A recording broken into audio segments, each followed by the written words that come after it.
Hello guys, good morning. સ્વાગત છે તમારા બધાનું મસ્ત મજાના એક નવા વ્લોગમાં. તો આજે આપણા હેલ્પર છે ની નહોતા આવવાના, એટલે આપણે જો બધું કામ કરી નાખ્યું છે અને નાસ્તોય કરી નાખ્યો છે. નાસ્તામાં આપણે શું ખાધું અને કેમ ભૂલાઈ જાય છે? ખાખરા ખાધા અને ચા ખાધા છે. અને અત્યારમાં જો આપણને વ્લોગિંગનું થોડુંક લેસન મળી ગયું. હું કાંઈ છે ને આમ વ્લોગ લઉં એટલે મારું મોઢું છે ને થોડુંક નીચે આવે ને ઉપર સ્ક્રીનમાં બહુ જગ્યા વધે, પણ રિયલમાં આવી રીતે વ્લોગ લેવાનું હોય તો નીરવ મને શીખવાડતો હતો એટલે શીખવાડી દીધું. તો હવે ટ્રાય કરશું આપણે આવી રીતે વ્લોગિંગ લેવું. જો ભાઈ આજે બનાવ્યા છે વઘારેલા ભાત અને મમ્મીને એને બનાવી છે. શું મમ્મી બનાવ્યું છે તમે? મેથીનું શાક, અડદની દાળ. ઓકે, મેથીનું શાક, અડદની દાળ, બાજરાના રોટલા છે. આવી વઘારેલા ભાત ખાઈએ છે અને સાથે જો ભાઈ સલાડ ને એવું બધું ઉલ્લી ગયું છે, જો કે કંઈ પડ્યું નથી, અને છાશ ને એવું છે. તો નવા ગેસની છે ને હજી પ્રોસેસ બધી થાય છે. આપણે બધી વાત તો કરી દીધી છે, પણ અમારો નવો જે જૂનો ગેસ છે ને એ બહુ ધીમો હાલે છે. એટલે અમે કીધું કે આ ગેસ તો જ્યારે થવો હોય ને ત્યારે થાય, પણ હવે છે ને આ ગેસ આપણે હમો કરી નાખી. કારણ કે હું ને મમ્મી આજ છે ને 12:30 રોટલા કરતા હતા. 3 નાના કર્યા ને 1 વાગ્યો. 3 રોટલા કરતા અડધી કલાક થઈ, તો રસોઈ કરતા બહુ વાર લાગે છે. અને હમણાં આપણે ગેસ્ટે આવવાના છે, તો કીધું આ ગેસ તમે હમું કરી નાખો. આ તો જ્યારે થવો હોય ને ત્યારે હમો થાય. નવા દિવસ જૂનો જમારો. જો આ કહેવત સાચી પડી, પાછા જૂનાને પકડી લીધો. ગેસ રિપેરિંગ માટે મળો નીરવ ગેસ સર્વિસ. કેટલા પૈસા થયા કહી દેજો. પૈસા નહીં, પણ ગેસ તમારો નક્કી નહીં હાજો થાય કે ન થાય. હા જો કરજો, હાવ બંધ ન કરી દેતા, ન કરે અમને કઈ વાંધો નથી, બહારથી લઈ આવજો. બીજું હું તો જો કે નવા ગેસનું બધું સેટિંગ તો એ રીતે જ કર્યું હતું, પણ ઉપરવાળાને કંઈક બીજી ઈચ્છા છે, જોઈએ. તો આપણે જૂનો ગેસ રિપેર કરવાની ટ્રાય તો કરી, કમ્પ્લીટ ફિટ કરી લીધો, પણ ફ્લેમ જેટલી પહેલા આવતી હતી એટલી જ છે. પણ કાંઈ વાંધો નહીં, જ્યાં સુધી નવો ગેસ ન આવે, એનું કામકાજ પ્રોસેસ પૂરી ન થાય ત્યાં સુધી આ વાપરવો પડશે. તો કામ ચલાવ વાપરી. જો ભાઈ અમુક માણસો દુનિયામાં કેવાય ને તમને કહું, સપના મોટા દેખાડે અને પછી છેલ્લે હોય કાંઈ નહીં. સપના દેખાડે મંચુરિયમ, પાસ્તા, આ તે, છેલ્લે બટેકા પૌવાના પ્રોગ્રામ કરી. માણસો બતાવું તમને, તને ખબર છે એવા માણસો દુનિયામાં હોય. બહુ મોટી વાતો પાસ્તાની કરીને છેલ્લે બટેકા પૌવા. જો એમાં એવું હતું કે પેલા છે મેં નીરવને એને બધાને કીધું કે હું બનાવું છે, તો નીરવ કે આપણે પછી બનાવશું. પછી મેં બધાને કન્વિન્સ કર્યા કે આપણે છે ને પાસ્તા બનાવી, અને પછી હું જ પડી ગઈ જો છેલ્લે બટેકા પૌવા બને છે. આ શું કરું મમ્મી આનું? હવે કાંઈ થાય નહીં. હવે તો સાચી વાત છે, ઓપ્શન નથી. મગ ચોખા ભળી ગયા છે, સહન કરવાનું છે. હા, કેટલું જો એક વહુ તમે જોઈ રહ્યા છો, મા દીકરાને બંનેને હેરાન બહુ કરે છે એવી વહુ. હું મા દીકરાને હેરાન કરી એવી હો. વાહ, એ વાત તો સાચું છે, તારો 100% છે. મા દીકરો ભેગા થઈને મને હેરાન કરે છે. પેલા શબ્દ જે નીકળ્યા ને એ સાચા. એ સાચા હોય, એ વાત સાચી છે. કમાન્ડમાંથી તીર નીકળે હા, અને જીભમાંથી શબ્દ નીકળે. એ સાચું. અત્યારે બનાવી નાખ્યું આમ ને આ બધા પાકોડી ભેગા એવું છે કે નીરવ પેલા મને બહુ કહેતો કે પાયલ તું બહુ ભોળી છો, હારું નામ ને તને લગ્ન થયા પછી એકવાર એને મને ભોળી નથી કીધી. પણ અમને કઈ દેખાણું નહીં એવું, એટલે હું કરું?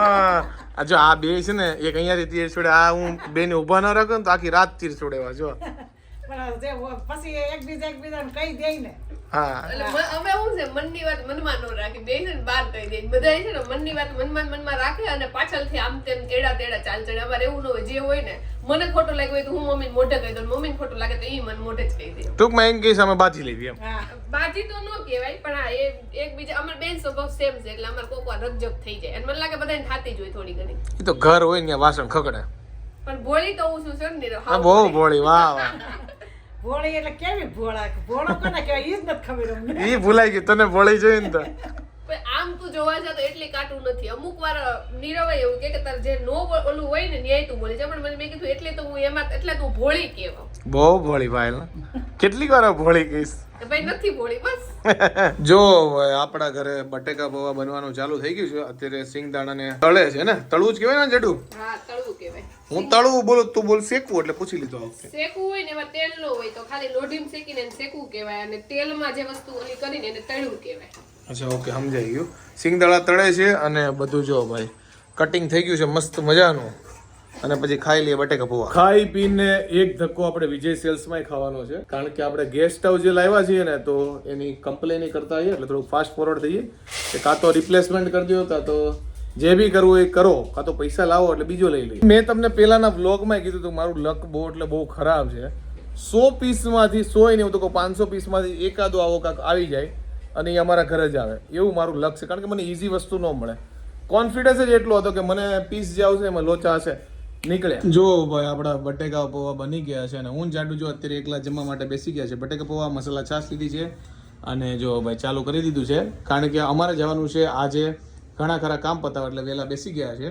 કોકનું ઘર લેતા આવીએ, ત્યાં બેસવા જઈએ, પછી થોડુંક કામ છે બધું પતાવી દઈએ. કા જાડુ? દિવાળીના ઘર લેવાના છે. મેં નીરવને કીધું કે બીજી દિવાળી આવે ને એ પહેલા તો એટલીસ્ટ આપણે લઈ લઈ બધાના ઘર. એ વાત સાચી. હમણાં શિયાળામાં કેવું થાય છે કે રસોઈ ન બની ને એની પેલા એમ થાય બહુ ભૂખ લાગે, કંઈક બનાવજો ભાઈ. પણ જમવા બેસે ને ત્યારે સહેજ બી હાલતું નથી. હવે ખબર નહીં, જાડવારે એવું થાય મારી યારે એવું થાય છે. હવે ખબર નહીં અમારે બે યાર જ એવું થાય કે બધાને શિયાળામાં એવું થાય. જો ભાઈ હું જાડુ પાછા આવ્યા હતા વિજય સેલ્સમાં, કારણ કે અમારે રિપ્લેસમેન્ટ કરાવવાનો હતો અને ફાઇનલી બધું થઈ ગયું છે અને નવો ગેસ જ શું કહેવાય રિપ્લેસ થઈ જશે ને જાડુ. અને અમે બીજા ગેસે મેં જોયા, મેં કીધું ફરીથી જો ચેન્જ કરવાની ઈચ્છા હોય ને તો ચેન્જ થઈ જાય, પણ આપણે જે લીધો છે ને એ જ આપણને ફરીથી ગેમો છે. તો અત્યારે જો અમારા ફઈજીના ઘરે બેસવા આવ્યા હતા, ઠંડી એટલી છે ને તો જો આપણે આ શિયાળાને પહેલી સ્વેટરની ચેન બંધ કરી છે. નીરવ જો એકદમ તૈયાર થઈ ગયો છે. નીરવ, હા આ હાથના મોજા ને આપણે સિમલા મનાલી ન થાય હો, તને એવું નથી ને કે ફરીથી ફરવા આવ્યા છે? અત્યારે જે જગ્યાએ છે ને સિમલા મનાલી જેવું ઠંડુ છે. કાંઈ વાંધો નહીં, આપણે તે છે દુપટ્ટો બુપટ્ટો ઓઢી લેવાનો છે અને ટોપી બોપી તું પહેરી લેજે નીરો. જો આ ટોપી પહેરી લેવાની છે, ચેન બંધ કરવાની છે, મોજા આવી ગયા છે, જાડો દુપટ્ટો પહેરવાનો છે અને ઘરે જવાનું છે, કારણ કે અત્યારે અમે છે ને થોડુંક અમદાવાદના પૂર્વ વિસ્તારમાં રિંગ રોડ સાઈડ થઈ, એટલે અહીંયા ઠંડી બહુ હોય, એટલે ઘર બાજુ જવું ને એમ ગરમી થતી જાય. અને એમાં જ્યારે છે ને ખુલ્લું કોપડું જેવું આવશે ને હા. ત્યારે તો ઠંડીના સુસવાટા બોલી જવાના છે. એમાં તારા તો નહીં બોલે, મારા સુસવાટા બોલશે, હું હાકું ને એટલે કાંઈ નહીં, આગળ હોય ને એટલે તોય તારો વાંધો નહીં આવે. થોડીક તારી ફાંદ છે ને વચ્ચે આવશે, બાકી તો ડાયરેક્ટ પવન લાગે. તારે ફાંદે થઈને આવશે એટલે થોડો ઓછો થઈ જાય. ફાંદે થઈને ફાંદ સે ટકરાતા. તો નીરવ ને ઓલા નાના છોકરાને કેમ સ્કૂલે મોકલતા હોય સવારમાં વહેલા ઉઠાડીને, એમ છે નીરવ ને જો મેં આ ટોપી બોપી અહીંયા બધી જો આ બટન આવે ને બધું બંધ કરી દીધું છે ને, એકદમ ફિટ કરી દીધું છે, એટલે પવન સેજ જાય અને જો અંદર કાનમાં ન જાય ને એટલે. તારો અવાજ કાનમાં નો જાય એવું કરતો ને, ઈ તો હવે શક્ય જ નથી. આજીવન નો જાય એવું કઈ. બસ નીરવ ને આ જ વાત ગમે ત્યાંથી આવી જાય. આની ક્યાં અત્યારે વાત હાલે છે? એમાં તું ગમે ત્યાંથી આવી જતી તો વાત તો મારી આવે ને. તમે લઈને આવ્યા કે એમ નામ આવું છું? એટલે તો કઈ બોલીને થતો ન તો તને ખબર છે. બોલી શકવાની વાત થઈ હતી, મારવાની કઈ વાત જ નહોતી હો. અત્યારની છોકરીઓને આમ ટચ ન થાય, મારવાની તો બહુ દૂરની વાત કહેવાય. સાચી વાત કે નહીં? સાચી વાત જ છે ને. મારો દુપટ્ટો તો કાઢ્યો નહીં તે. એ વાત સાચી યાર. એને એટલું પેક કર્યું છે ને કે આમ જોવું. એને પોતે પછી કે મને ઠંડી નહીં હોય એટલે પાયલ લઈ નહીં હોય, બસ લ્યો. તો પાયલને ઠંડી હોય તો પછી મરાઈ જાય ભાઈ. કાંઈ નહીં, જો આપણો વ્હાઈટ દુપટ્ટો છે, આપણે ટોપી બોપી નથી લાવ્યા એટલે વ્હાઈટ દુપટ્ટો આખો બાંધી દેવો એટલે પવન ક્યાંય ન જાય. બરોબર ને નીરો? લાય બીજું હું. નહીં, મન નથી બાંધી દેવું, હું હાથે બાંધી લઈશ. Thank you Payal, thank you. Ready ready એકદમ ચક્કાસ. તો જો અત્યારે શિયાળો છે ને એટલે ઠંડી વધારે હોય એટલે રોડ ઉપર તમે જુઓ ને તો થોડો ઘણો ખાલી રોડ લાગે છે, બાકી આ રોડ ભરચક જ હોય, કાયમી ટ્રાફિક જ હોય, પણ અત્યારે જો એકદમ ખાલી રોડ લાગે છે ઠંડીના હિસાબે. તો વાગ્યા છે 11:30 અને ફાઇનલી આપણે ઘરે પહોંચી ગયા છે ઠંડી વચ્ચે. અને ભાઈ એમાંય ટુ વ્હીલરમાં તો ભાઈ ઠંડી લાગે, કારણ કે ઓલરેડી ઠંડી હોય, ટુ વ્હીલરમાં એટલો પવન લાગે કે વાત જવા દો. પણ કાંઈ વાંધો નહીં, આજનું મિશન સક્સેસફુલ ગયું. ઠંડીમાં એક ઘર લઈ લીધું બેસવાનું, કારણ કે દિવાળી પછી જ્યાં બેસવા ના ગયા હોય ત્યાં ટાઈમ લઈને નીકળીએ છીએ. અને ખાસ કરીને આજના દિવસનું એક મહત્વનું કામ જે આપણે પતાવ્યું છે એ છે ગેસ સ્ટવ. આપણો ગેસ સ્ટવ રિપ્લેસ થઈ ગયો છે, ટૂંકમાં ગમે ત્યાં ડિલિવરી થશે. જો કે એ લોકોએ જે બી વિજય સેલ્સમાં એવું નથી કીધું કે નહીં કરી દે આ તે, પણ અમે રૂબરૂ એટલે ગયા હતા કે પ્રોસેસ ફાસ્ટ થાય.